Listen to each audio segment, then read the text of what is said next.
What up, though, Lions fans, Pride Nation, Detroit versus everybody and everybody in between.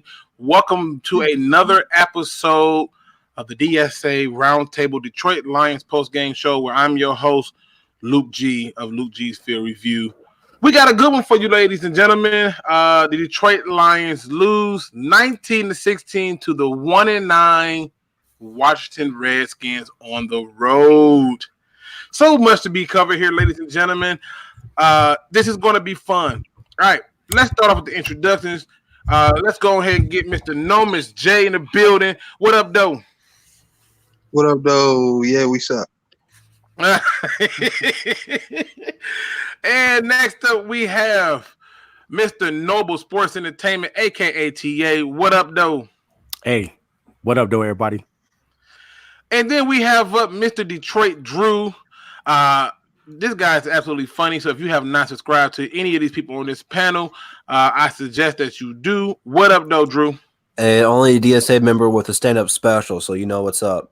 Man, that is facts. That is a fact. That is facts. And we have, last but certainly not least, Mr. MicroMike, because he's a cool guy. What up, though? We need to give Patricia another 507 years to get this lion straight. Don't know if that's enough time, Mike. Right. I mean, clearly he needs more time. I mean, this is a 3-year thing that needs to happen. This is 3 years. No, man, he needs 5 years, man. What are you talking about, Luke? I'm just saying, this is clearly not one of those times where we can have that. So we're just going to get on into it. Let's go ahead and get to the bottom knuckles and bolts of this. Can we get the roll call going, ladies and gentlemen? Absolutely. What up, though? I'm not the hacker. Keurig, John Jones, Babylon Lions, Carl Campbell, Gavin Carr, Hard Work and Dedication, Monterey Moore, John Jones, Jake Calero, Rift Distortion, Hard Work and Dedication, Jake, Troy, Riskies Football Talk, Boo, You Don't Scare Me Too, James Taylor, JT Sports, What Up, though? Scott Mack, Legendary Sportscast, Gerald 313, Troy. Holy smokes, you guys are coming in here.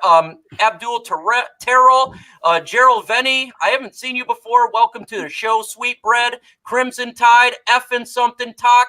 It keeps going, man. What up, though, everybody? If I didn't get to you, I apologize. Hey, we got 70-some people in here, too, man. You guys got to hit that like button. If you guys hit that like button, Mike will give you a shout-out. So go ahead and put it, if you've already liked the video, down in the chat. We'll give you another shout-out. Absolutely, absolutely. Again, ladies and gentlemen, the Detroit Lions fall to the 1-9 Washington Redskins. Me and Mike picked them to take the L today. I picked it based off the fact that the Lions have only won in Washington one time in 44 tries, and today was the 45th time that they have met up. And again, they took an L on the road to this team. There was so much wrong with this game that it don't make no sense. I'll start off by telling you what I saw. It was the good, the bad, and the ugly. The good was it was refreshing to see all the young guys out there in different faces. I saw Miles Killebrew out there, Amani Oruwariye, who got a pick, a very tough pick. I saw Isaac Nata at fullback, people. So that was refreshing to see. The bad. We only scored 16 points. And we had turnovers. And so that to me falls on not only Matt Patricia, but Darrell Bevel as well. On top of that, the ugly comes in. What is wrong with the clock management of the head coach? Like, why can't he understand that sometimes a timeout to calm your team down is just as good as anything else? And we didn't do none of that. We didn't get the time. We didn't get a chance to calm down nothing or anything. This is another prototypical loss that was a poorly coached game with no real substance to it. All they had to do was keep turning around and hand the ball to one Mr. Bo Scarborough. Oh, wait, he fumbled. Oh, God, no, say it ain't so. This was a typical game that I even said was a trap game for the Lions back before we started doing this.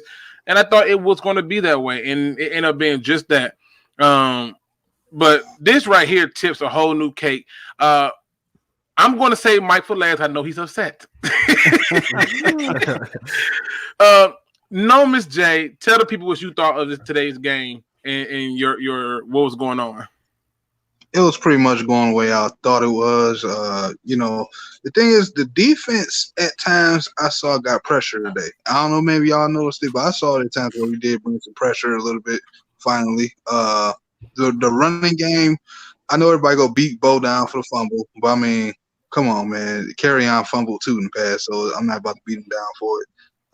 But that was the only part that really I cared for was him running.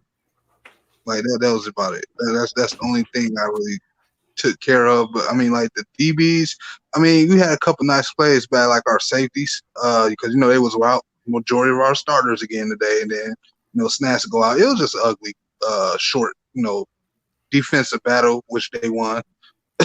We lost pretty much. Yeah, I mean, I think it was. I don't even think it's a matter of a defensive battle. It was a matter of who was worse. And at the end of the day, we ended up being the worst. I had a question on the pregame show where I was asked, "Is Slade going to play hard all 4 quarters?" And I swiftly answered, "No." He already knows that he has all the leverage and he wants out. I said, at best, he'll give you just enough to get that contract with that next team. And if it wasn't for Dwayne Haskins being so grossly inaccurate, which I can't believe how many Lions fans kept saying, we got to take Dwayne Haskins. Okay. I can't believe how many people said that, but this dude was so grossly inaccurate that he really should have had about 7 touchdowns because the guy just kept burning, just kept burning Slade. And it was like, bro, Slade, can you just, for once, cover something? Just something, man. It was really rough. Drew, what did you think of this game? I'm going to agree with Noam here. Really, the only highlight I'm taking away from this was Bo. That one play, he ran over that dude and his helmet popped off. That was pretty dope, But outside of this, poor coaching, just not having a good game plan for this game. It's the Redskins, man. I'm not expecting the Lions to be great. That's past time, but this is a game we thought would be the last one for the Lions in 2019, and they didn't do it. If they can't beat the 1-9 Redskins, who can they beat? I don't know what team we're going to get week to week. We're either going to play up or down to our competition, and that's the problem. And that's been the case for Patricia. It's been the case for the Lions the last few years. So something's got to change with that. I don't know what the answer is. And the worst part about it is this. The worst part about it is when you watch this team, they don't even look like they care anymore. Nope. They don't even look like they care anymore. They literally just look like anything is possible outside of caring. Like, that's how bad this thing has gotten. Now, we got 100 people in the chat. Let's get those likes up, ladies and gentlemen.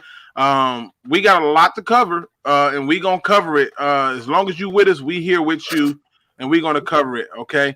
But, yeah, it's like they don't even give two flying nickels about what's going on. And I'm not seeing this I'm not saying it. Risky Football says Patricia is not a leader. I've been saying that since year one. Year one. I've been saying that. Ronald Butcher, he says, I'm glad the Redskins won. I mean, if you're playing for the draft pick position, I guess that makes sense. But Jeff Terry says, Luke, you were saying this team is a playoff bound. When I was saying trade them all, Stafford, Kerryon Harrison, Daniel Slade, and Davis, you were saying that's crazy. It's not just the coach. This team is a playoff team if they actually had good coaching. I mean, I have a hard time believing that if we had a real head coach that this team is like that. But if you're talking about at the beginning of the season and you want to trade all those people, yeah, I'm gonna call you crazy. The season ain't even started and you was ready to dump them if that's the case. But if you're talking about earlier in the day show, then yes, Jeff Terry, you would be correct. I mean, TA, what did you see in this game, man? Man, from the things that I did get a chance to see, definitely, man, I was very, very what I want to say.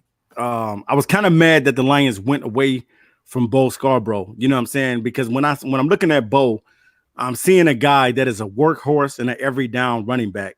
You gotta feed Bo Scarborough. You have to continue to feed this guy.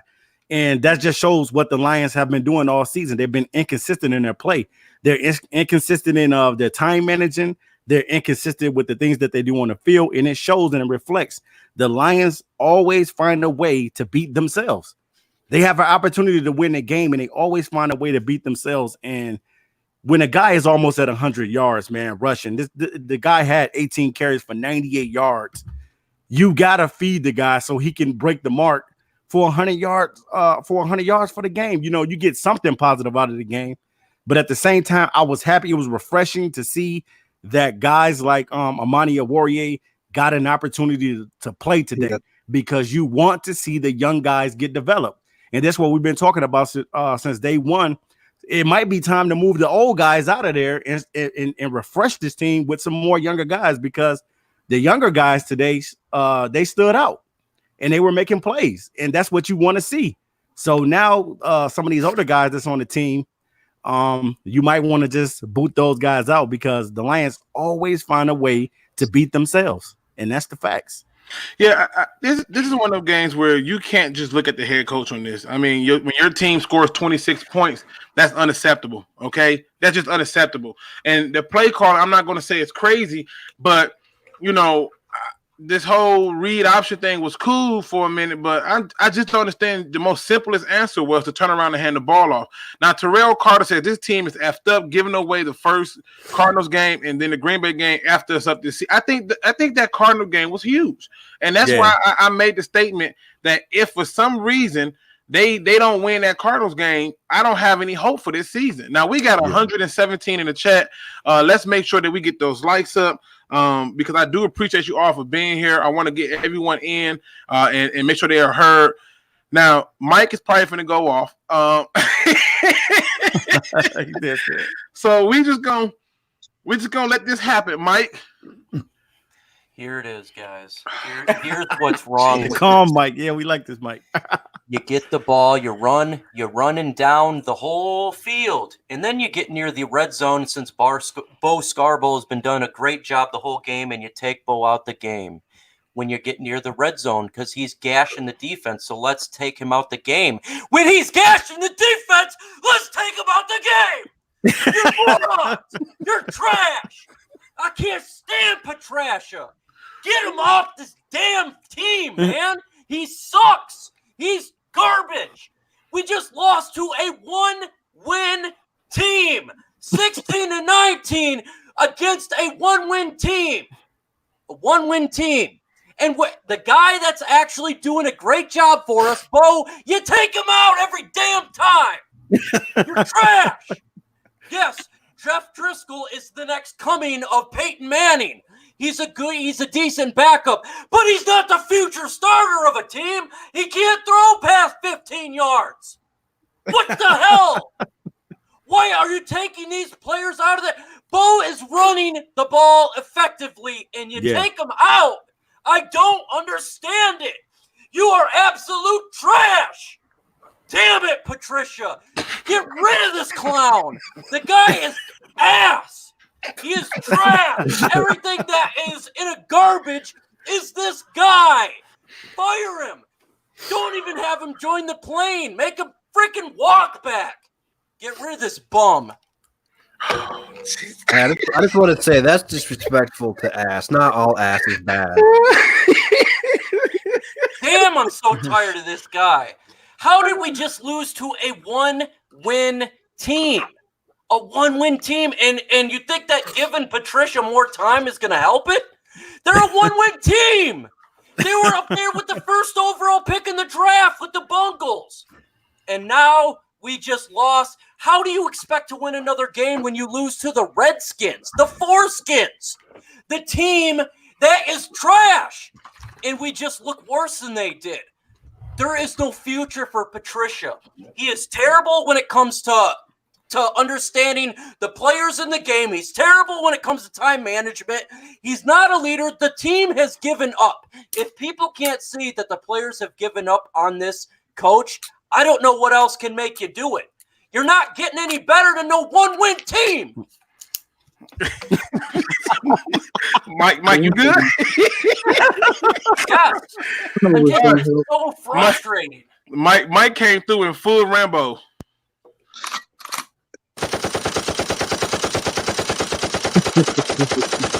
That's how he just did that whole thing. Ah, man. Listen. We got a Rambo.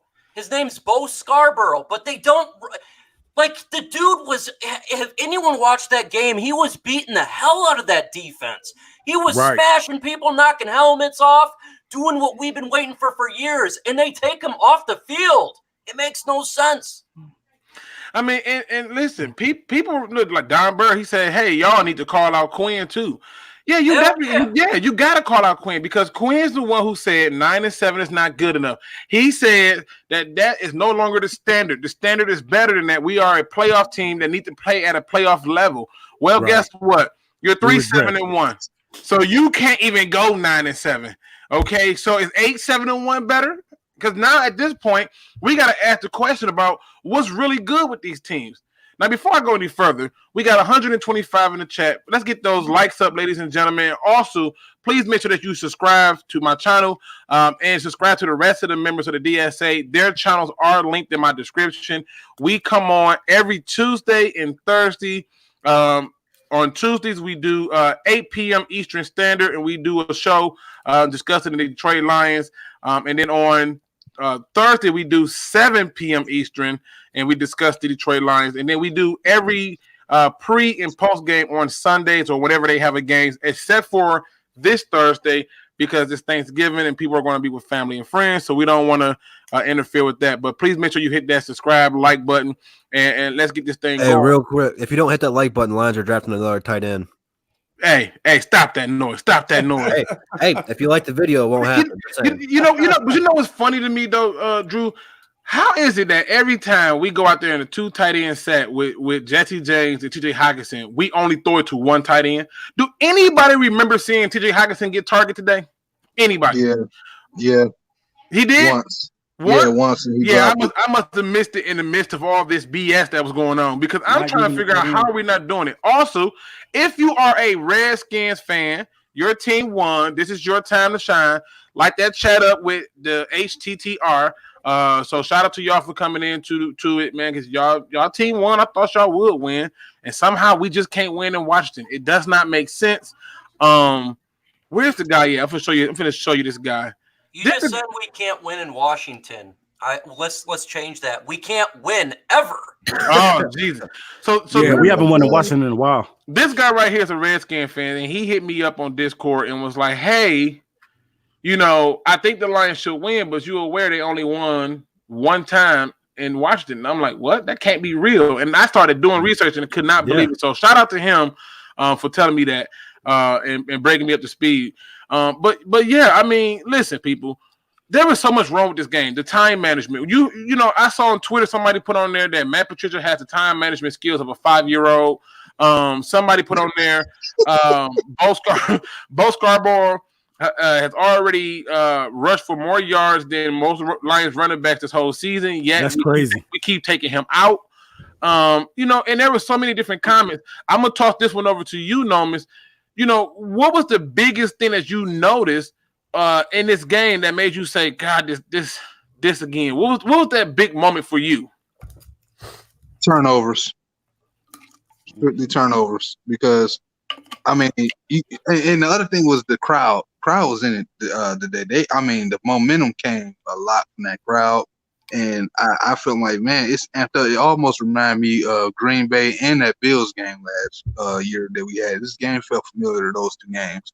The turnovers really killed the Lions, though, because, again, you giving up downs. And I think after that 1 turnover specifically, we came out after they gave up the special team touchdown. I think we got a little too greedy. And I feel like, although I can respect the aggressiveness on those on that first interception, I felt like that was just the wrong way to go about it. We should have calmed things down, ran the ball, and balanced the offense a little bit more. And that's kind of what it was, man. 2 wrong timely turnovers, man. That's the usual thing that was always with the Lions. That's just felt too familiar. Yeah, for me, it was Darius Slay. I mean, if you talk about being cooked and being destroyed, Darius Slay should have. I'm surprised Dwayne Haskins didn't have 8 touchdowns. I mean, God, like Slay, what was going on today, bro? I mean, the defensive line was getting a little bit of pressure. They gave up a nice big run, but seriously, what is going on with Slay? He's not even trying no more. He don't even care. And if he do care, show me what caring looked like. Now, I just saw earlier in the chat that somebody was like, he just need 1 more year. For what? No, 1 more year for what? I just don't get it, man. I just don't understand the concept behind it. What was that big moment for you, TA? The big moment was when when the guy Sims on the kickoff, he dropped the ball, Jesus, picked it up, ran it to the house. That was huge, man. That was definitely a huge play, man. Because we talked about that all season, like giving up plays on special teams, and you can't let a guy drop the ball, man, and take it to the house. You just can't do that, man. And like Nomis said, the turnovers, man. That was, Driscoll threw 3 picks.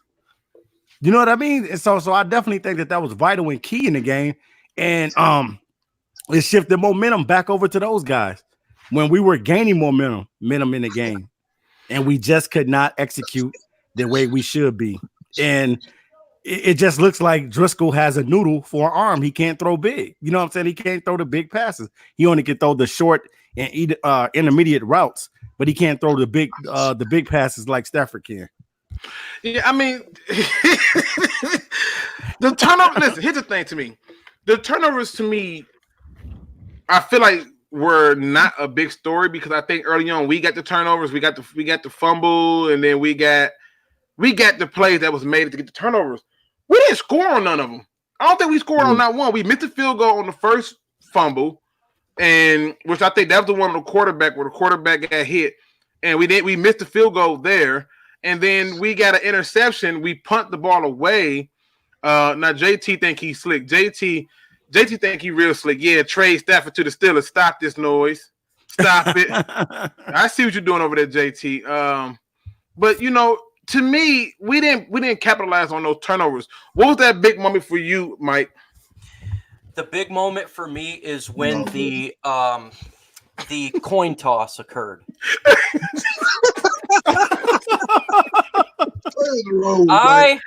I'm telling you that the Lions play down to the competition. It doesn't matter what a team's record is. It's going to be a hard game. And, man, I'm not going to lie. Losing to a 1-win team, that's a new low. That's a new low for the Lions and the Bob Quinn, Matt Patricia regime.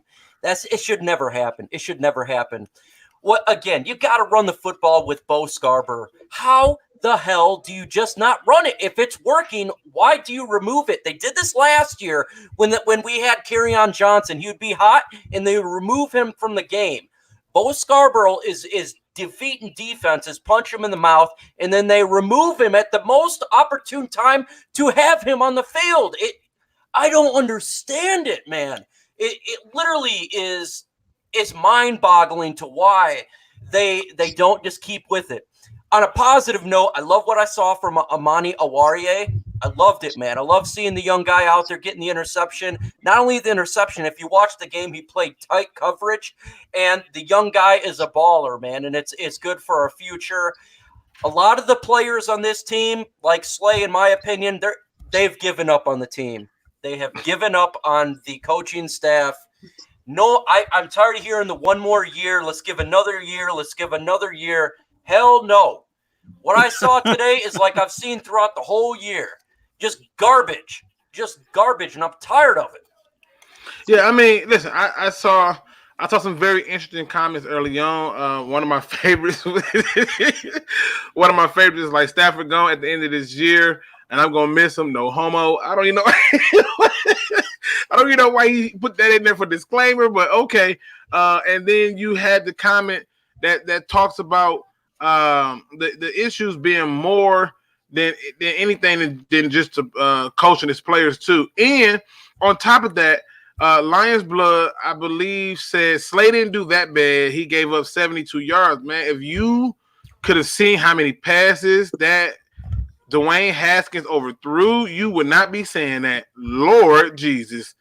God, it wasn't even close. He was just getting cooked.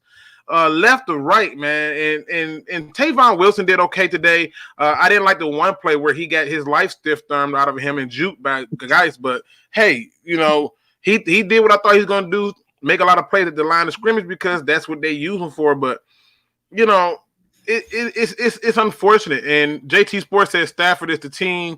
Let me ask y'all this: what was the point where y'all said to yourselves, "Here we go again"? what was that point? Because for me, that point of here we go again came when we got to the halftime, and I'm like, so we just not gonna call a timeout. like Matt Patricia didn't attempt to call a timeout, and I'm like, here we go again. Here we go. The last drive that we had where we took a field goal, they took Bo Scarborough off when we were in the red zone area, and that's where I said, damn it, here we go again. Damn it, you're taking the player who's dashing the runs, and you're not going to attempt to get that touchdown at all. We played for a field goal, and that was it. That was it for me. And I was talking to TA. I said when we had that last minute with a Driscoll or the 50 seconds, I said he's going to throw an interception because the man cannot throw past 15 yards, and sure as hell he did. Yeah, I don't know why they was dialing up these plays for him to do it. Yeah, I don't know why they was dialing those plays up telling him to do it, you know. And the truth is this. Let's get to the real nuts and bolts of this. The Lions lost to a 1-9 team, now 2-9 because they got a win against the Lions. Who should get fired tomorrow? Who should get fired immediately? We go down the line. TA, who gets fired tomorrow? Like realistic, not that who you think should, but who realistically gets fired tomorrow? Everybody on the coaching staff. They get fired. Everybody. I want them to clean out their locker rooms right now. You want everybody. Darryl Bevel too? Damn, I mean Bevel too. Oh man, I like Bevel. No, Bevel is good. Bevel's good to go, but man, it's a shame, man. It's a shame that we talking about this, man. We shouldn't even be talking about firing the coaches. We should be talking about the next game of trying to win it, and we can't win a game now.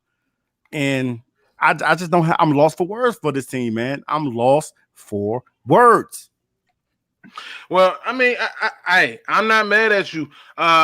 Drew, who do you think realistically tomorrow gets fired? Realistically, it's going to be someone we never heard of. Maybe Pasqualoni might be a real candidate for it. But somebody we never heard of. Yeah, man, nobody's not getting fired. It's going to be like Pat Matricia or something like that, like some guy they made up. So it looks like they did something to try to make a change. Yep, it's just someone to throw the blame on. Nothing's going to happen tomorrow. At this point, it's really no sense in firing Patricia or anyone during the season at this point. Although right. I think if we did it, we'd win the next game no matter who we're playing against, because I just think the players would actually play. But give Patricia the rest of the season. If he can incorporate right now, Patricia has no choice but to take over full responsibility for defensive play calling to show us that he has something of value, which is what it is. I don't know. Maybe it's pencils. The guy's loaded up on pencils. So if you're one of those people in college or high school who's always out of pencils, you might be hiring Matt Patricia for your pencil holder here, because he might be looking for a job here pretty quick. I mean, hey, I hear you. I think nobody gets fired realistically. Who I want fired, Matt Patricia and Paul Pasqualoni. I do. The interim head coach in that case would then go to Darryl Bevel. But I'm not with this give him one more year stuff. Now we got 125 in the chat. Let's get those likes up. Make sure you subscribe. We do this every week, post and pregame, win, lose, or draw, and we surprisingly had to deal with all three. And on top of that, we also have random shows throughout the week where we talk about the Detroit Lions upcoming weeks and different things and different topics pertaining to the Lions and football draft, roster moves, money, and different things like that. So you want to make sure you subscribe, hit that notification bell, because this goes down a lot. And we have phone lines open on those shows. We're not doing it this time because I know there's no way I'm going to be able to censor anybody. So I'm trying to keep it clean today. YouTube is starting to crack down. They don't care how old your video is. If it's got certain language in it, they're talking about destroying your account. And not only destroying your account, but destroying your Google's accounts and so forth and so on. So I'm just trying to make sure I don't get them problems. But, I mean, realistically, I don't think it's going to happen. Mike, who do you think realistically gets fired tomorrow? Fired tomorrow? Oh, well, let me answer this with two answers. Fired tomorrow, from my opinion, of who will be, from Bob Quinn, will not fire no one tomorrow. Nothing will be changed. From my opinion, no one should be fired tomorrow. They should be fired today. Already. Matt Patricia should be taking another plane home. He should be fired today. Like, it's a disaster. This is just a disaster. This clown needs to be gone. I don't understand this idea of keeping this guy for another year.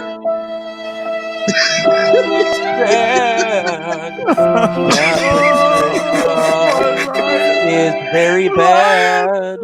Matt Patricia makes me break my head. Oh my god! Yeah, but no one will be fired. No one will be fired. Yeah, I don't think nobody's going to be fired either. Like seriously, I think it's going to be a situation where we have to look at it a little bit differently. But Nomis, who do you think gets fired tomorrow?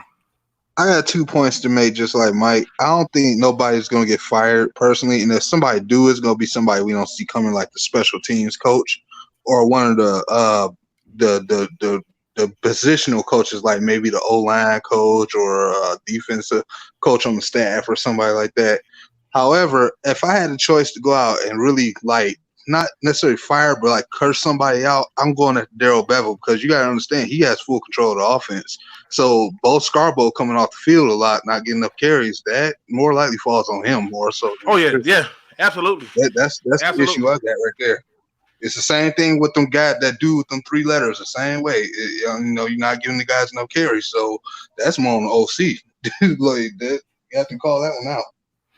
Yeah, I mean now, I lost the comment, but he says it's Matty's fault that the kicker missed the field goal, that Driscoll throws the interceptions and so forth. Yes, it's his fault. I'll show you why. It's Matt Patricia's fault because this whole season has been a disaster. He has somehow alienated himself from the team, and the team has in turn responded accordingly. Yeah, we took a field goal, but there are times where Matt Patricia can slow the game down for his players with the use of timeouts. He didn't do that. He did not manage the clock appropriate. He let the clock just die down slow and gave the last possession up to them. That's on Matt Patricia. On top of the kick, the missed field goal, Matt Patricia had to be able to say, okay, look, we're in this position. We're going to run the ball here. It was first. He comes out and let Darrell Bevel call whatever. And that's why I'm agreeing with Nomis that Darrell Bevel takes some heat for this too. Because he can't sit there and just call these strange games and take people out and Matt Patricia not do anything about it. At the end of the day, everything falls back on the head coach. What I don't like is when you watch games and they just blame everything on the quarterback. I don't like that because sometimes you have to be there. I don't think that we was put in a position to win that game because just like all the other games this year, it was one possession, the whole game. There's no way that the game should have been that close. And there's no way that with us getting those early turnovers that we didn't score more points. That falls on Darrell Bevel and that falls on Matt Patricia. So Drew, realistically, who gets fired tomorrow? I already answered the question, man. Oh, you gotta excuse me. Let me ask y'all this though. Was it just me or did anyone else happen to notice how they were using the young guys in this game? Like for example, Amani Warrior was like flies on poop. Everybody he ran with, they couldn't shake him. They just couldn't shake him. Can't say the same for Slay, but they couldn't shake him. On the offensive side of the ball, I don't know how a power back is able to make these vision cuts, but Ty Johnson can't. Did anybody else notice that, or was it just me? TA, what did you notice that was like that's a good thing to see for you? Outside of the fact that they put in the young guys, but what was that? Basically, one of the things that I wanted to see was the tight ends being used more. The tight ends have been obsolete from the game, man. They've been deleted out of the football games, and I don't know why we don't use the tight ends. We just find ways not to use them. Like the one target from Hawkinson, that's it. You don't go back to him or nothing like that. Hawkinson not look as good as you thought that he would look because he's not being targeted as much. All the other receivers are being targeted, and I thought that the Lions should be targeting these tight ends more and utilizing them more, but they just won't do it. They won't do it, man. So yeah, I listen. I love this question right here from Benjamin Foe, who says, "Who's worse, Patricia or Casey?" This is not even a hard question for me. Hands down, it's Patricia. Casey has had success with other teams, and he's had some success with our Pistons in some regard. What success has Patricia ever had? As a head coach, not a defensive coordinator, because even in that regard, there was some suspect questions going on there where people were questioning if this defense was going to live up to the bill. But this is an easy question for me. I think it hands down is Matt Patricia. I mean, that's obvious though. He just became head coach. I mean, I'm not saying he ever will be better than Casey, but I mean, it's different if you were comparing him to somebody else that's a coach. But okay, I see your point. Right. I mean, it's not like you can, it's not like we can. Excuse me. It's not like we can see certain things and just act like it wasn't there. Did anybody happen to notice that on the Redskins side of the ball, the one person that we kept hearing all offseason that the Lions should draft, a.k.a. Mr. One Sweat, who I kept saying was no pass rush move. Like, he was almost non-existent in that game until they gave him a free lane to come in and hit the quarterback. He was just basically none of. Am I the only one that noticed that? What about what do you say, Mike? What I say is I don't even care less about the Redskins players right now. Yes, he didn't play a whole lot, but at the same time, TJ Hawkinson's not been used the whole damn year. So either way, I just feel like it's a big cluster F right now. It's FUBAR. I'm depressed, man, because we just lost to a 1-win team. So Montez Sweat, hats off to you. You beat us. We are.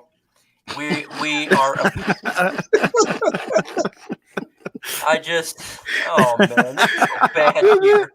Listen, I'll tell y'all the truth. Y'all don't realize this. Mike is really trying to hold back, man. He's irritated. He's agitated. Now, Martell Melton says Patricia is by far coming in and done the most crappy job as a head coach, I feel like, in Lions history. I support that, and that's why he got to get fired. Yeah. Wait, I don't understand it. Wait a minute. Hold on. We did go 0-16 now. Hold on. Yeah, but even in that 0-16, even in that 0-16, they was way more competitive than what we seeing right now. This right here, they just look like they don't care. They just laying down. And this team won a game.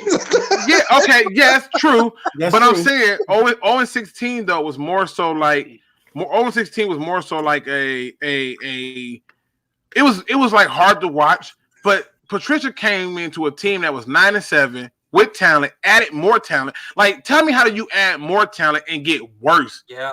In the area that you got your guys. Right. These are the guys you wanted, and we got worse.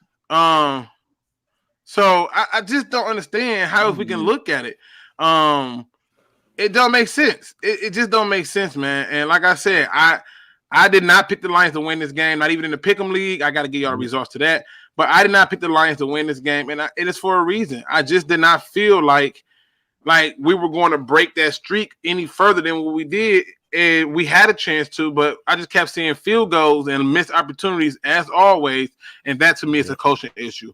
Now, let me ask y'all this real question, because this is a question I really want to know. What are the Lions waiting on to put Matthew Stafford on IR for? Why are we waiting on this? Like, why are we waiting on this? We'll start off with you, TA.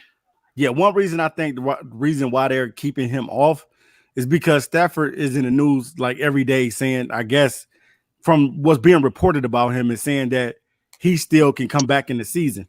And the Lions, I don't understand, why won't you just go ahead and put him on there? Because if Stafford goes back out there again, and he will get hit, he's going to get hit. So if he gets hit and takes another one of those type of hits again, then what? Then what do you have? So I don't understand why Stafford wants to get back out there. I do understand why Stafford, because he's competitive and he just wants to be out there playing football. He wants to be doing what he loves to do. But right now, you can't afford to put Matthew Stafford back out there, because he's just only going to aggravate that injury, and then he's going to be out even longer, probably next year. He has to heal with these fractures in his back. He got to heal from it. I'm just saying, it's one of the things. It's one of the things where you have to be able to just see that the season is done. What are you holding out hope for? Put the man on IR. I don't understand this. If he put it this way, if the Lions brass and the coaching staff and everybody in the Lions organization would have did this last year, we get a Stafford who's healed. Right. Who's healed and ready to go this season. Now, it probably wouldn't have mattered because guess what? Our head coach refuses to touch the defense. He's letting Paul Pasqualoni call the defense. Did anybody else notice that we was rushing the 4 people a whole lot, and when we blitzed, they got home? I mean, did you notice that, Drew? Yeah. It's not a secret formula, man. You blitz, you get pressure. It's how it works. I don't understand why it's taking us this long to figure it out, but I guess Matt Patricia's starting to finally learn that, I guess. I don't know. It's so irritating to me because it's like, yo, at the end of the day, everybody want to say football is chess. And I'm like, it's so much simpler than that. Just do what the obvious things are and do it well. I don't care they know you're going to run. Can we stop on third and shorts putting in J.D. McKissick? Can we stop that? Can we stop putting in Ty Johnson and throwing the ball to him at the backfield on third and short? You got a power back. Right. Actually, let him use his power. Yep, he a workhorse. Let him do it. I mean, it's frustrating. I don't see it. Now it's Ed White says, isn't it a difference paid for being on IR? No, because you have a contract. You still get it. They just pay you the money that you owe, and then just a portion of it that goes off to the side that's reserved that they pay you later, so that money becomes available so you can get help for that guy going on IR. I don't know why we don't put him on IR because we don't have anything to play for. You want to hear my conspiracy theory about it? Go ahead. Here's my thoughts on it, all right? Matthew Stafford is the highest paid player on this team, and he is probably the most talented player on this team.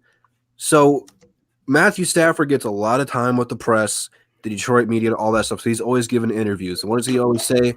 Pretty much similar things to what Matt Patricia says. Oh, we just have to go out there, we have to execute better. We got to practice harder and get ready for it. I think Matt Patricia has not put him on IR yet because Matthew Stafford is single-handedly responsible if he keeps his job or not. And if Matthew Stafford wants to play still, well, whenever he gets medically cleared or whatever the case may be for his injury, if he wants to play, Matt Patricia's probably going to play him. So that way, if Bob Quinn or Martha Ford goes to Stafford and says, hey, what do you think of Matt Patricia?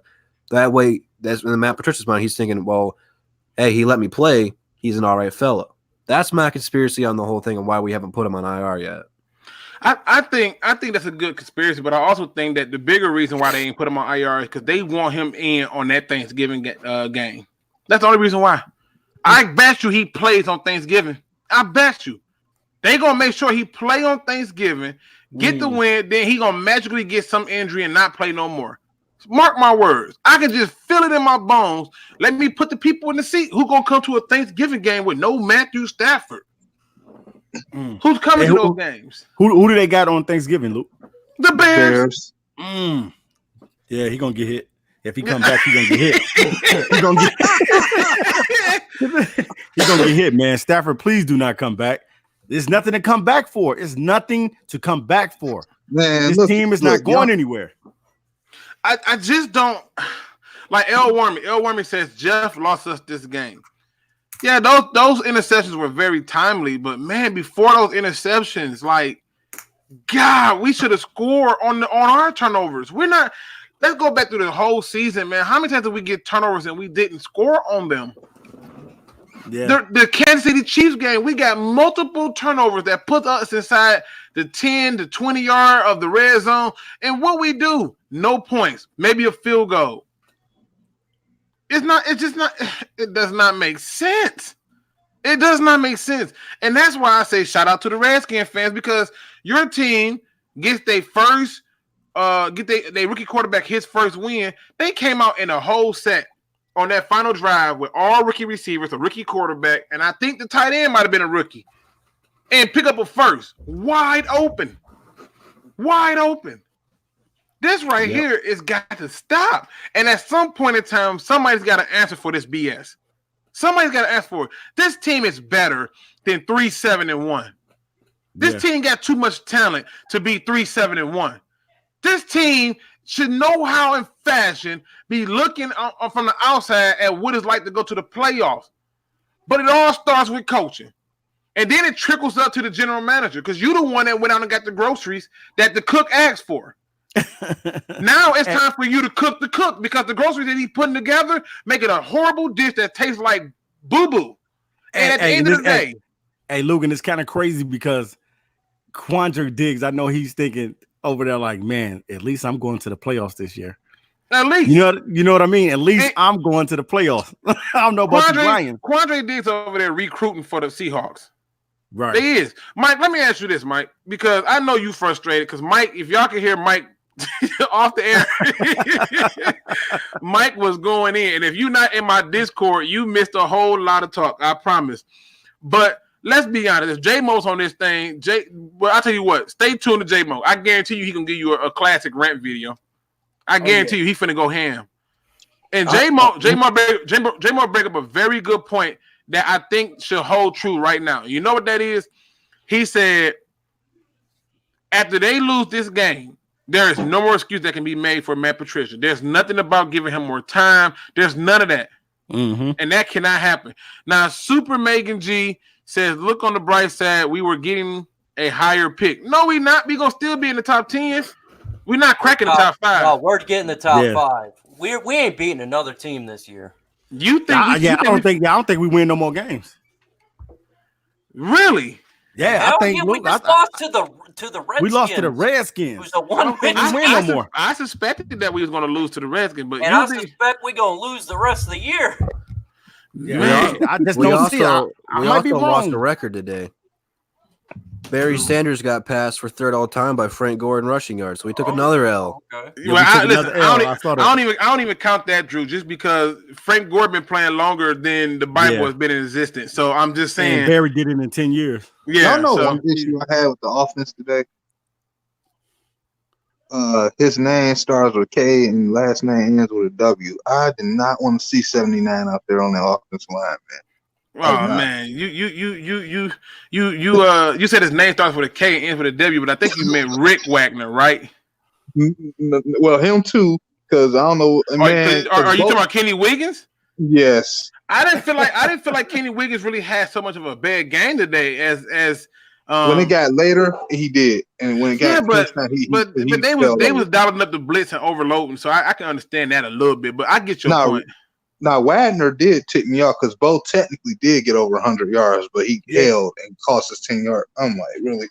Yeah, he did. It is frustration, man. It's really frustrating. It says, how many successful head coaches under the Bills was a successful coach at the leaving Pats? Why did we have high hopes for Matt P? Well, Hollywood Boner. Hollywood Boner, Lord Jesus. Bonner. Okay, Bonner. Yeah. All right. Yeah. My bad. Hey. Yeah. Hollywood Bonner. All right. Listen. Good. I am one of those ones who did not want Matt Patricia, and when we got him after that first 2 games, I was like, oh, he got to go because I saw so many mistakes that didn't make no sense to me.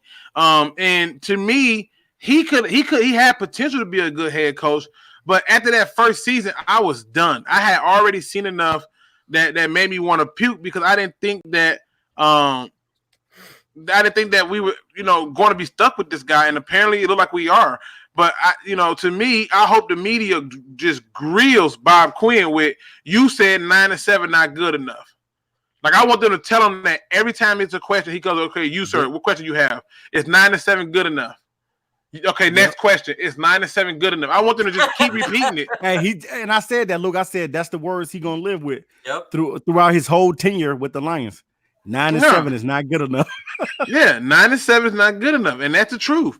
Now it says Luke wants Patricia gone, Quinn gone, Micro wants the same, and a few other DSA members also. But you mad at me? Now, I don't want Bob Quinn gone unless he refuses to fire Matt Patricia. Yes. If he listen, this is my thing. You went out and got what this man wanted. It's been 2 seasons. He went from 6-10 to worse. With his people. People. A full off season. What do you mean, you people? You see what I'm saying? Here we go. With his people. I'm just saying. It's one of them things where you can't keep overlooking this stuff. You can't. You just can't keep overlooking it. And one of the things that stand out to me overall is if Bob Quinn is the general manager I think he is, he will fire this head coach. He will do it and get it done. You know, I hate to keep bringing it back to Jim Caldwell, but Jim Caldwell didn't need time to rebuild. He didn't need 3 years to make the playoffs. He took Jim Swartz's team to the playoffs. Yeah. And how bad was Jim Swartz for us? Worse than Jim Caldwell. Yeah. But yeah, you gotta remember he came on a team that had Pro Bowl talent and young first round picks already on there. All he had to do was bring Terrell Austin over and establish the defensive account and coach him up a little bit better to put him in the right direction. Once they lost the talent, they couldn't replace it. And then the offense got even worse than when Swartz had the offense. Right. I mean, hello? Jim Caldwell really outcoached his own self out of a job. You literally saw it, man. But why? My whole point. I'm not trying to keep comparing him to Caldwell, but why? My whole point for this is, why do we keep giving Patricia excuses and we never gave him to Caldwell? Nope. That's my whole point. Nope, we sure didn't. Nope, and that's a good point. Now, Cool and Trending. Shout out to Cool and Trending. I actually am subscribed to this channel. It says, "What a coach got to do to get fired around here?" Apparently, everything and then some, and plus the kitchen sink. Because I don't understand what needs to happen at this point. You got to win to get fired. I know what happened. He's got to happen. He's got to use a racial slur to get fired. Is that what it's going to take? Then he need to hurry up and say it then, so he can get the hell up out of here. I can't take it no more. Is why some people don't jump on Matt Patricia's neck as much is because I'm not making an excuse, but I remember when I was last on the round table, Luke was saying look at other teams that took over head coach like Sean McVay and et cetera, et cetera, et cetera. A lot of those teams, some of those teams kept the team the same way. They just either added more talent or stripped it, then added their own offense or either their own defensive system. But a lot of other coaches got fired within a couple of years. What's his name? Vance, the one that took over for Denver for a quick minute. He got fired because he couldn't improve the team.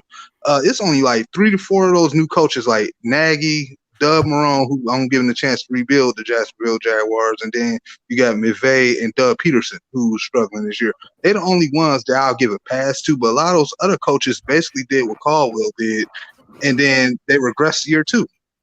And with Patricia's case, he's trying to rebuild the team a whole new fresh, but it's just not quite working out that way because you still got a lot of young guys that need to get developed further on, like Will Harris and et cetera, et cetera.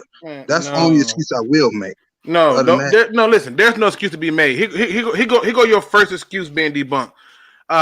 Since 2018, under Matt Patricia, the Detroit Lions have blown the lead 14 times. This season alone, they've blown the lead 8 times. Both are records. Let me give you some more. Hold on. In the fourth quarter, under Matt Patricia, since 2018, 6 times in the fourth quarter when they had the lead, they have blown that lead under Matt Patricia. This season alone, it's been 3 times. Those are records. We don't got to make excuses for what the facts are. The facts say he's not a good head coach. Forget this whole notion that you are what your records say. No, the every other number behind it supports the fact that he is a problem. He's not calling the offense. He's not calling the defense. My question is, what do he do? That's what I don't understand. What is it that he's doing? From his standpoint, he breathes. I mean, seriously. And if we honest about everything, people, we know that the Lions at this point, season is absolutely done. Benito, it was done 2 weeks ago. Yep. But the truth is this team has talents. This team has talent, and we are lacking. We can't keep coming up with a reason where this did happen and he did have this. No, he's not getting it done. Here's a question for everybody, and this will go to your head coach. Do you have any faith that he is going to give you a competitive advantage against any remaining team on the schedule? Does anyone believe that's going to happen? I think we'll be in a lot of games this year. Personally, we've been in a lot of games, but we lose every damn one of them. Yeah, they've been in mostly every game they played. Games. I don't care about being competitive. I want to win. I come to win, not be competitive. We just lost to a 1-win team. Patricia does not give us the edge to win those games. Period. He hasn't done it all year long. He's trash. Yeah. Now L. Warmy says second year, first time head coach. Just saying. And then he gets a little backing from Tonka Pong, who says, "Damn, can Patricia grow as a coach?" No, I don't think he can. Here's the thing: growing as a coach is going from 5-11 to 11-5. I'll give you a moment to think about who that coach is. Growing as a coach can be going from maybe you went 11-5 to 6-10. You may have had a down year for whatever reason, but the truth is we're not getting anywhere with the way things are going under this coach leadership because he's not bringing the leadership. The time management is horrible. The game management skills are even worse, and the adjustments are non-existent. So I don't think we need any more data to show us this. Here's another fun fact for you. Right. Matt Patricia has yet to win a season opening game. 2 of them, which had rookie quarterbacks and rookie head coaches. And he ain't won one yet. They're not prepared.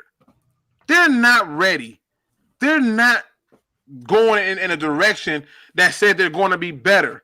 There's no data that supports giving this man one more year. There's nothing. Give me one thing that can let you know that he deserves one more year because I don't see it. So, at this point, I'm going to give it up to you. Y'all can ask us any questions y'all want. I'll make this the part of the show where y'all, toss the question out there to us, and we'll address them. No matter what the question is, you want to know what I ate for dinner today, whatever it is. Whatever it is. Hoagie. But I ain't even had that.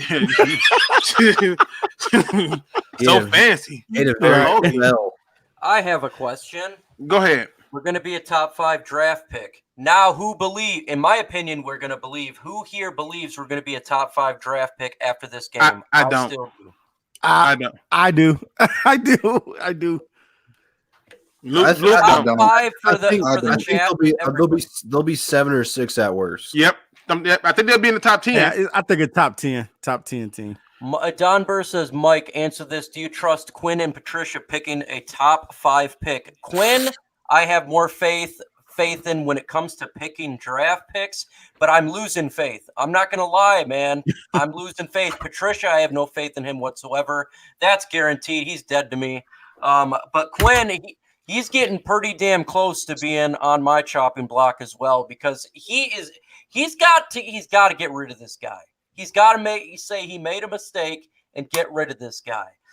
And if we do have a top 5 draft pick, you got to hit it. You got to get it. In my opinion, get Chase Young if you can get him. If you feel you're not going to go quarterback, we got to get a playmaker. We got to get a pass rusher. Yeah, you got to get a dog. Now, Jeff Terry says, Luke, oh my God, you always have the answer. You said this was a playoff team, and it's clearly not. It's not all on Patricia. This talent is below average. Trade them all and rebuild. Okay. That's good. Right. That's a good approach. That's a good. Okay. Defensive line never got a chance to play together this year. Well, no. I want to address it fairly because Jeff been on my head today, so I'm gonna make sure I address Jeff because I appreciate this. Jeff, let's talk about this team right here.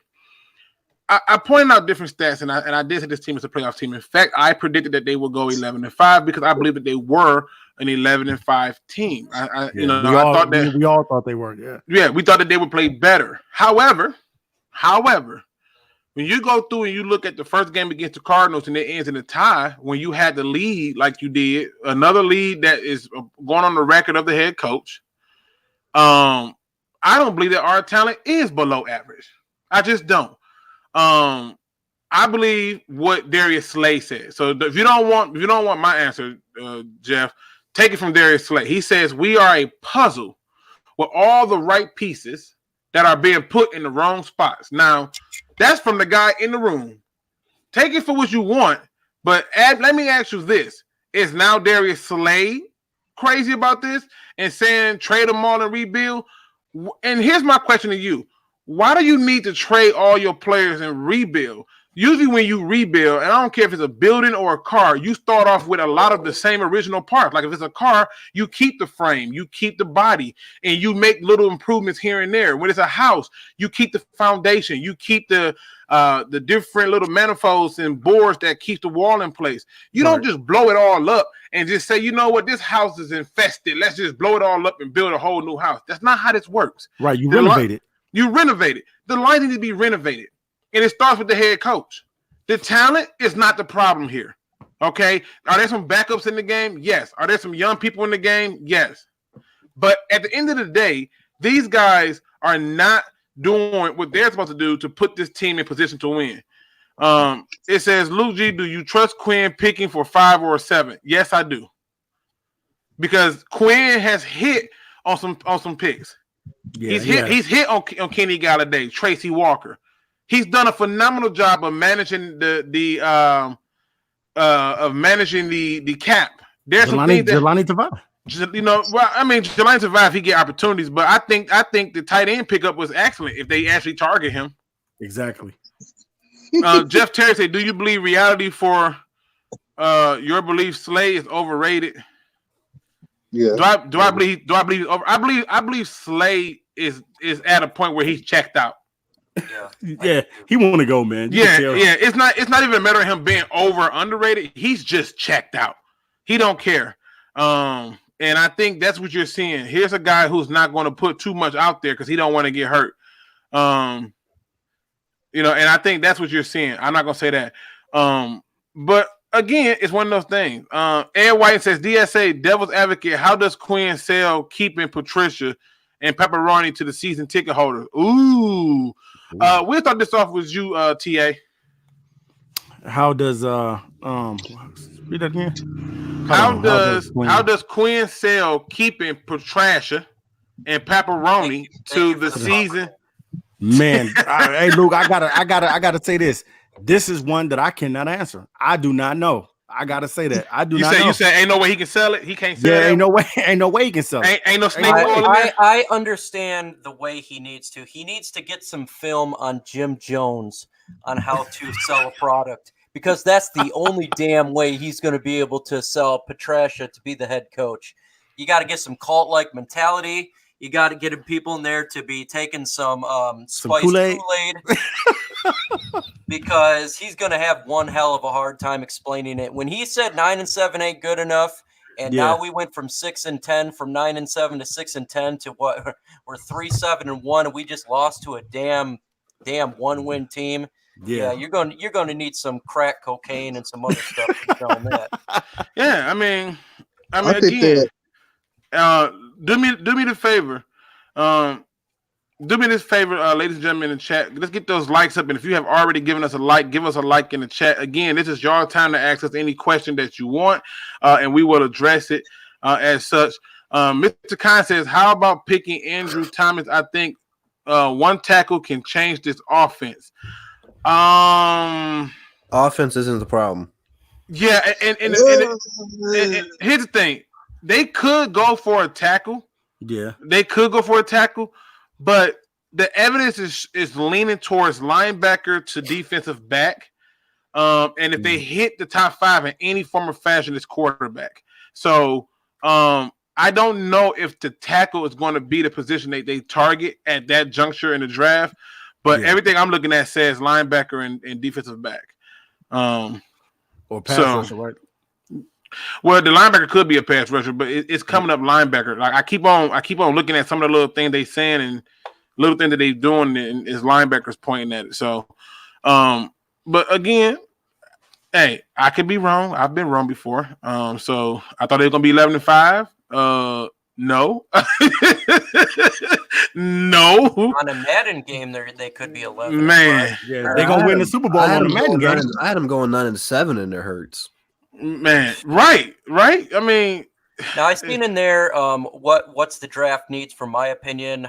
We got to get a pass rusher. I think if you have the ability to get a Chase Young, I would do it, man. I'm not gonna lie. I want that dog in there. I want pass rush. I want a guy in there to terrorize quarterbacks. This is something we haven't seen all year. The type of team that I envision for the Lions is a running hard team with the ability to plow through defensive line and really take it to a defense, and a defensive line that gets after the quarterback and smothers them. And that's what I want. I want a pass rusher. If we could get a Chase Young, I'm in for it, man. I'm not going to lie. That's what I would want. Yeah.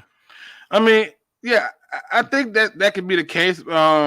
But I just don't think we're going to target the pass rush. There's going to be some really good pass rushing free agents this year. And do not be surprised if we take a run at them. But, the whole tank for Chase no, you're going to be taking big time, which means you're going to have to lose every game out and pray that the other team start to win every game ahead, because he's probably going number 1 or 2 overall. Yep. Probably. Yep. Arthur Williams, I agree with him. He says we need a defensive coordinator like San Francisco got. Yes, he just needs to make adjustments. And he's fired up on the sideline. That dude be on the sideline going nuts, man. I just want a team that can stop the run and pound the run. Yeah. Like, what happened to the old black and blue type of team that takes it to an aggressive team that takes it to them? Stop with the finesse stuff. Get a damn powerful defense that terrorizes quarterback, stops the run, and pound the damn defense with the run. You do that, that's how you win in the football. I'm tired of this other garbage. Just get a guy in here that is going to force this black and blue division and bring Detroit back to the blue-collar team that it's desired to be, to win. That's how you win. You pound them and not this garbage crap. That's what I want to see. So if that guy's a defensive guru that's going to do that, then hell yeah, let's go for it. Go for a defensive-minded guy that brings the old-school football back to the NFL and bring it back to Detroit. Right. And Mike, just to piggyback off that, that's what I envision for the Lions. When I'm thinking about the Lions, I'm thinking about a bunch of guys that's aggressive on defense, and you don't have any of those type of players on defense that show that sign of aggression like that, and that's what you need. The Lions definitely need that, man. They need players that have a sign of aggression, that they're going to be physical, they're going to punch you in the mouth, they're going to do whatever. If they got to rip your helmet off, they're going to do whatever they got to do to make sure they destroy you. Well, we don't want ripping the helmet off because we want the helmet off. I wanted to kick J.D. McKissick behind. I'm like, what are you doing? You grabbing on? Now, listen, Crypto Glenn brings up a good point. He said y'all had that dog in Sue and didn't appreciate him, and that's the truth. The fans ran him up out of here. Right. I love Sue, man. I thought the contract situation ran him out of here. No, it was the fans. I can tell you the story of what happened. Go ahead, no. Man, they said what it was. He was not getting no calls. Only person he heard from was Martha Ford herself, and he said the entire time he held calls off away from other teams. He wanted to hear from the Lions first. So then he said after a few days, he's like, I ain't hearing nothing from nobody. Yep. Okay, so let me start calling some teams. And then he said once Miami came with their deal, boom, here come the Lions with their lesser deal. Both contracts would have made him the highest paid player, but they figured that they can keep him on a he loved Detroit scenario. They waited till Miami came with all of it. And I'm like, really? But the taxes are different there. So check out this question from Super Megan G. He's got a really good question there. Okay, I'm going down the line. Pitch Mike says DSA doesn't matter if we get the best draft when we don't even use the players we got now. That's a good point there. Sean Ronald says, why would the Lions draft a quarterback? Because I believe Matthew Stafford is going to retire at the end of his contract. Because with all the things going on with his wife, the injuries are starting to mount up, and life is getting different. And he's getting older. I think he's going to get out of here. Plus, we don't have any replacement for when Stafford contract is up. Might as well get him now. Let him sit, learn the system, and not be tossed into the fire like Stafford was. Let me go on down the list. I'm gonna keep going. Can you see Mike? Okay, I think I skipped the question. My bad, Mike. I saw it. I'm like, dang, how I skipped it. Dang, man, this thing got buried down there. Let me go back. Yeah, I see. What was that? Mike Corley? Marcus Corley. Let me see. Hold on. Nope. And I'm just gonna work my way back down. Ed White says, what qualified coaches out there And why would they want to come to this coaching meat grind? Wow, it is a coach. It is a coach meat grinder. Yeah, it is a coach and meat grinder. I think the coach that's out there is Rex Ryan because he's probably got the toughest skin to not give two flying nickels to come in and do it, and he will survive it. I think if you took Rex Ryan and put him in the NFC with any other team, he would have took him to the Super Bowl because he took a 9-7 New York Jets team with Mark Sanchez to the AFC Championship game, and I think he would have did things different if he could have. So can we give Dennis Green a call? Man, bring Dennis Green out of retirement, man. Is it Dennis Green? Isn't that the coach that passed away a couple years ago? Right. Oh man. Oh, sorry, hey, Dennis. He might have a better playbook. Zombies, man. This is a question for Detroit. Drew, are you still feeling them 18 shots? Laughing out loud. Hey, no, I didn't. I was feeling good after the 18 shots, but I wasn't carried away. I held it pretty good. Next morning, I was up by 8 o'clock, so I felt pretty good. I'm gonna say this, man. MicroMike, Luke G, Noble, Gnome, you guys can do that for the Lions game, man. You guys would be doing way more than 18 shots. That's all I'm gonna say. Man, what, right? Super Megan G says, Luke G, how would you feel if the Detroit Lions got Ron Rivera for head coach? I would feel horrible. I do not want him as a head coach. I think that he's a phenomenal defensive coordinator. I think he can lead the room, but look at the talent that he had. And yes, he went to the Super Bowl one time, but I've seen where Ron Rivera has made some huge mistakes, and he's had multiple teams way better than the Lions. So it's just I think you need somebody who's had some time to relax a little bit and come back in with a fresher mind. I think that's why Darrell Bevel's offense is working right now because he had time to rework his stuff and not be panicked to try to hurry up through it. So that's just my opinion. Motor City Thanos says, just my opinion needs 1, pass rusher, 2, corner, 3, running back, 4, offensive line. P.S. Assuming Matt P and the defensive coordinator is gone, otherwise it don't matter. I can get with that. Can I ask you guys a question right quick? Go ahead. Here's my question for you, okay? Because I am more of a Pistons fan than I am a Lions fan. But what I'm seeing on Twitter right now is complete insanity to me. One person out there made a Lions video saying he was done with them. It's blowing up right now. I'm getting a lot of feedback. And several of people are retweeting this and saying, why are you dogging the Lions like this? Why are you giving Matt Patricia more time? So here's my question. Why would the Lions front office change anything? People are still going to the Thanksgiving game. Those tickets are $400, $500 a pop. They're still making revenue. Why is this team going to change when fans still support them? You watch the other 3 teams in Detroit. When the Pistons made the playoffs last year, and they couldn't sell out every game last season. Look how empty Comerica Park is right now. The Wings, people still go out there to see the Wings, but they're not selling out at LCA. When the other teams don't do well, the fans don't go and support them because they know they'll change. Because they want fans there and they want to be competitive. With this Lions team, 0-16, they were selling out Ford Field still. Why is it that this fan base goes to this team no matter if they're 0-16 or 16-0 and still support them no matter what and don't expect change? Because this is a blue-collar city with blue-collar people ready to see this damn city of Detroit go to the next level because Detroit is the damn backbone of the United States, and this is what we want to see. Right, and I just think as fans too, Mike. I just think as fans, we're loyal to a point, to a fault. We're loyal to a fault. We're loyal to the team when they really ain't loyal to and committed to going out there and putting a better product out on the field. But whose fault does that end up being? Is that the organization or the fan? They gotta say, hey, much as I love the team, I can love them from afar. Stop paying for all the tickets and sit back there. And right, tickets today. Literally, tickets today for the Redskins and Lions game were as low as $4. So wow, holy shit! Damn. So, wow, I would go to that. I go to that, man. Yeah, they were selling them for $4. So the thing of the ticket sales being there is right. When somebody goes crazy on there and talk about they're done with the Lions and they're done with Matt Patricia, you can't have fans going, give him more time. More time for what? It doesn't make sense to me. Now, Marcus Corlier, he says, why would we draft a quarterback? Defense is the problem. We need a dog on the defense, and we don't have that.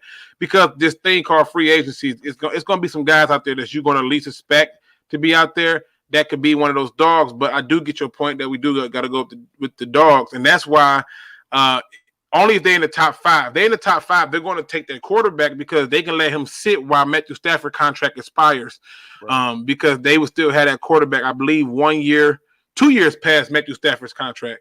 And so on the defensive side of the ball, it's just the evidence that I'm looking at so far. I have them looking at linebacker and defensive back. So those two positions standing out to me like a cold sore.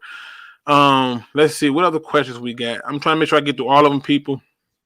Like I said, it's one of them days where you really just look at this and you say to yourself, football wise, what's wrong with this team? And you hope you get something different. Crypto Glenn says 2 seasons, y'all giving Jim 3 years, then got him up out of here, and he had more wins. Yeah, 2 seasons is more than enough for me to evaluate somebody. That's not a player. Head coaches don't take that long, and it just don't take that long. You come in with a plan, you get it done. I mean, go all the way back to when the Cowboys started their little run.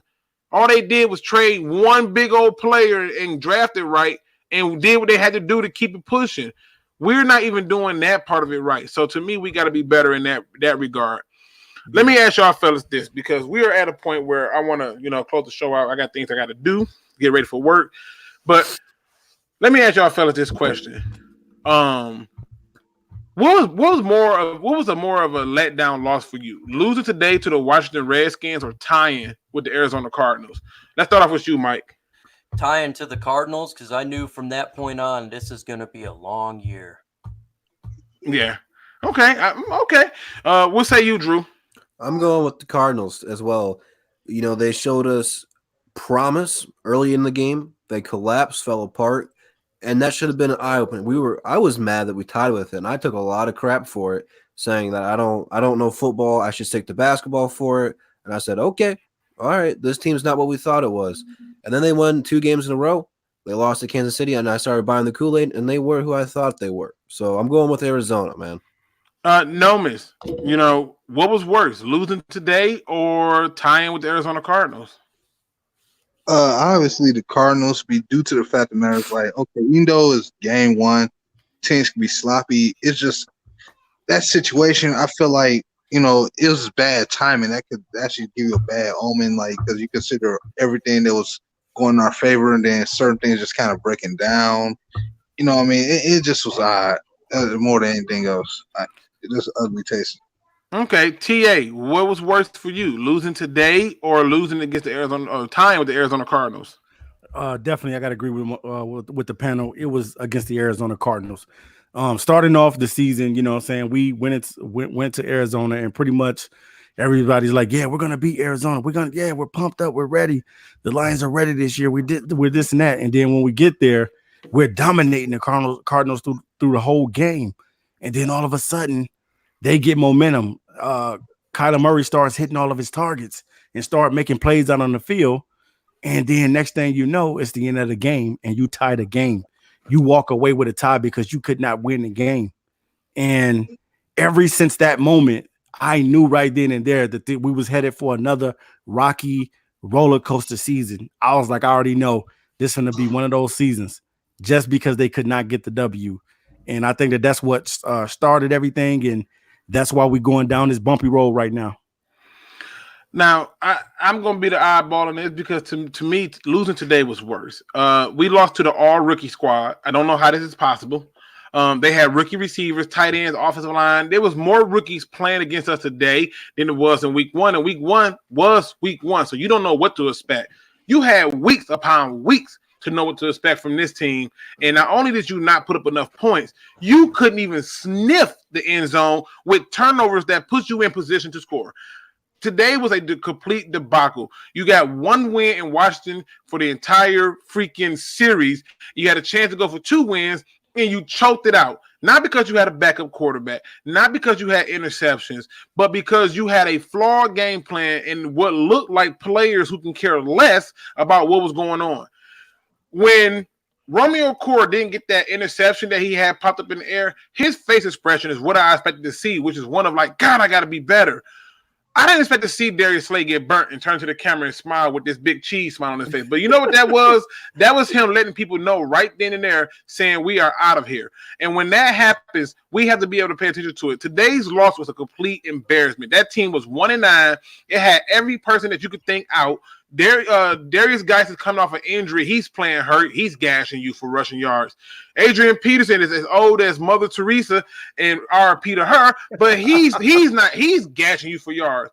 And then you let every receiver burn you as a cornerback with veterans on them. This was a complete debacle. So that's what I say, and it's irritating. L. Wormy says, Luke, head coaches do take that long, more than 2 years. Nope. Go talk to Sean McVay. Go talk to Bill Belichick. Go talk to Sean Payton. Go talk to Matt Nagy. Go talk to LaFleur. They don't take that long, man. You come in, you get it done. I need to talk to a shrink. I believe it. Let's get these final thoughts in because like I said, I don't want to be too long. Let's get these final thoughts in. Let's start off with you, TA. Final thoughts. Man, hey guys, we thank you guys for coming out to another roundtable. You know we're gonna keep it popping for you guys, but definitely, man, it's been upsetting for everybody. It's been a rocky roller coaster season. We had expectations on doing some things this year, and it just didn't work. It didn't go the way we thought that it would go. We didn't use the tight end the way we thought that he should be utilized. If Hockenson was on another team, he probably would have 600 or 700 yards catching. But we just had so many inconsistent problems throughout the year. And our biggest thing, I think right now, the biggest thing for the Lions this season has been their inconsistent play and not being able to close out football games. And that's what you had again on today. The Detroit Lions found a way to shoot themselves in the foot and not able to close out football games. So there you have it. And this is the season that we have. And I'm just going to say this, guys. I don't think that the Lions, they might win another game, but I don't know. The way this team is just performing out on the field is atrocious, and we just got to get better, man. And I just want, from right here on out, I just want to see the young guys get developed. So that's what I got for you guys today. Okay. And we'll bounce it over to you, Nomis. What your final thoughts is? Pretty much, like I said before, I'm in the middle of things. I always keep myself in the middle when it comes to any sport, for that matter, because crossing too much on one side, whether it be for the good or the bad, could poison you a little bit. So it is what it is. Lions lost. I say it one way or another. If they win or lose, they need to be competitive because obviously the season is over with. Without a doubt, the Lions, obviously, I feel like rookie receivers stand a better chance against a rookie safety.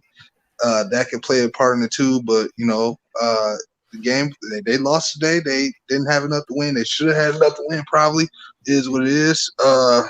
Y'all, everybody keep their head straight. God bless everybody in the chat and on the DSA family, and we go keep it rocking. Peace.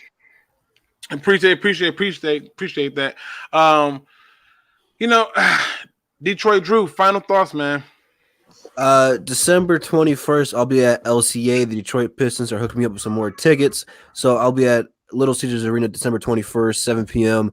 It's a Saturday against the Chicago Bulls. So if you guys want to come out there and hang out, be with me, you might want to buy your tickets now while they're still available. But as far as the Lions are concerned, I'm not sure what the answer is. There needs to be changes here. If you want to rebuild, cool. But for the statement saying give Patricia more time, this was not the right coach to give more time to, because this team was built to win now, especially after the comments of 9-7 is not good enough. Why would you bring in a coach who had zero experience? And if you want to give him more time, it was not a good fit. So if it's not a good fit from the rip, it's probably not going to work out. So it's time to look at coaching candidates and draft picks.